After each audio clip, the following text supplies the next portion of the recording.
फटाफट जा।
सतगुरु भगवान की जय।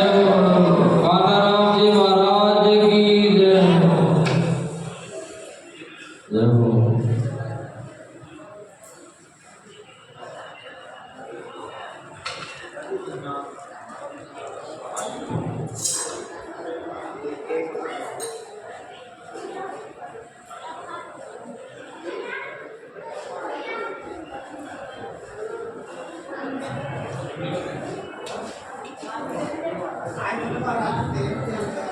महाराज आशीष सिंह वो आकाश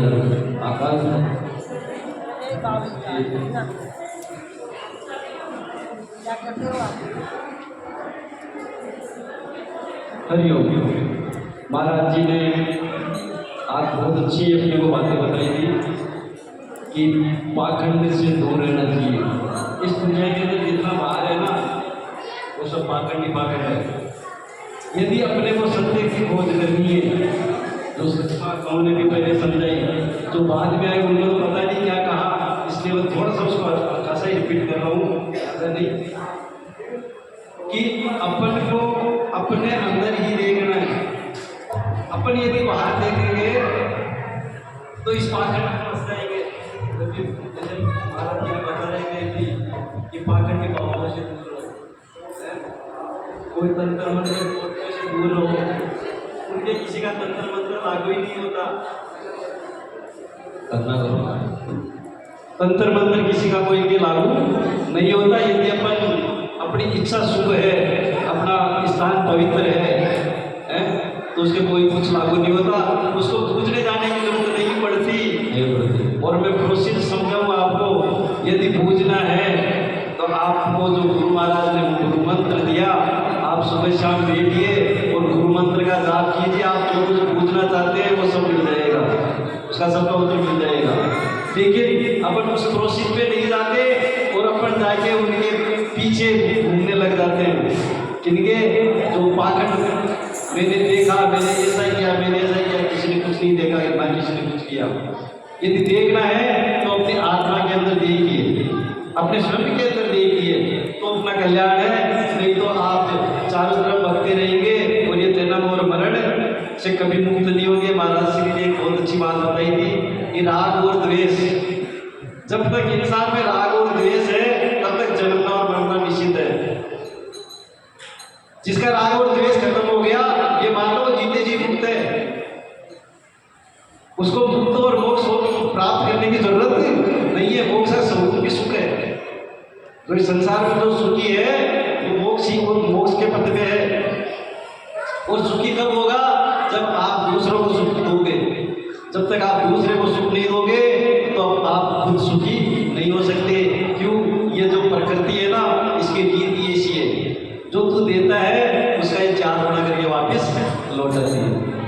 और मैं तो इतना ही कहूँगा कि आपको यदि धन चाहिए तो धर्म कीजिए, भगवान चाहिए तो भक्ति कीजिए, और मोक्ष चाहिए तो बैठकर ज्ञान कीजिए, आत्मज्ञान कीजिए। आत्मज्ञान का मतलब है, मैं खूब पढ़ता था, खूब जगह ये देखता ही आत्मज्ञान क्या है, आत्मज्ञान क्या है, अपने को कहीं मिलता क्यों नहीं आत्मज्ञान, खूब जगह पढ़ा। लेकिन जब वास्तव के अंदर इसकी परीक्षा हुई और वास्तव में जब इसका अनुभव हुआ तो आत्मज्ञान का मतलब भी स्वयं से प्राप्त करना है। आप जब भगवान के सामने, अपने इष्ट के सामने बैठकर जो ज्ञान आपको स्वयं से प्रकट हो, अंदर से प्रकट हो, वही आत्मज्ञान है। वरना दूसरा जो कहेगा वो आत्मज्ञान नहीं हो सकता। दूसरा जो बता रहा है वो आत्मज्ञान नहीं हो सकता। आपको ध्यान करने की लोग हजारों विधियां बताते हैं, हर जगह देखिए, कोई क्या विधि बताएगा, कोई क्या विधि बताएगा। किसी ने कह दिया कुछ और वो केवल उसी के पीछे लगा रहेगा, लेकिन वो ये भूल जाएगा कि मैंने वास्तव में क्या प्राप्त किया, उसको नजर ही नहीं आएगा। इसलिए यदि आपको नजर करना है, अपना कल्याण करना है, तो आप स्वयं के अंदर देखिए।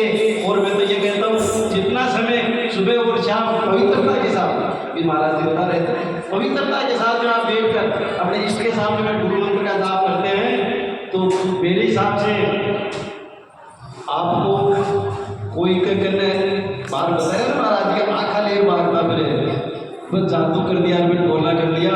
बाकी धुरती बोले आप 2% पूछोगे उसका उत्तर स्वयं को स्वयं से मिल जाएगा। वहाँ पे आप स्वयं के गुरु है, स्वयं के शिष्य हैं, स्वयं के पीठाधीश्वर है, स्वयं के उत्तराधिकारी है। लेकिन आप वहाँ पे जाके तो देखिए, लेकिन अपन जाते हैं नहीं और कहते मैं तो गुरु महाराज बना लिया, मैं तो गुरु महाराज बना लिया। अरे गुरु महाराज को बनाना नहीं पड़ता। गुरु महाराज का बनाओ या ना बनाओ, गुरु महाराज को सेवा करने वाला नहीं। यदि गुरु महाराज ने भी सत्संग में जो बातें कही, उन बातों में से एक बात आपने अपने जीवन में धारण कर ली, तो आपने गुरु मान लिया कि वे गुरु हैं और उसमें आपका कल्याण है। गुरु बनाने में कल्याण नहीं होगा कभी भी। अभी प्रश्न हो रहा था कि गुरु चरणों में जाए तो सब कुछ हो जाएगा। चरणों में जाकर का पग पकड़े रहो, कायु बड़ो बोले। जब तक उन्होंने कहा उस पथ पर आप नहीं चलोगे तब तक आपका कल्याण नहीं हो सकता, ये निश्चित है। गुरुदेव वेद है, शास्त्र है, ये सब अपने मार्गदर्शक है, अपने को रास्ता दिखाते हैं, लेकिन वो रास्ते पर चलना अपने स्वयं को पड़ता है। और मैं इतना ही कहकर मेरी वाणी को विराम देता हूँ। और सभा में से इच्छा थी कि महाराज जी से कुछ भजन सुना जाए, इसलिए मैं महाराज जी से निवेदन करता हूँ कि वो भजन की जगह आरती करते हैं।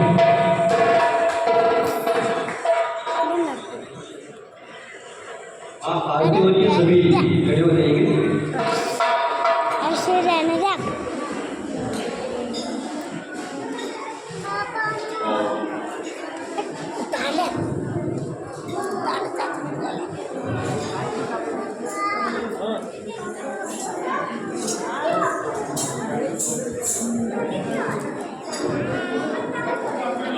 और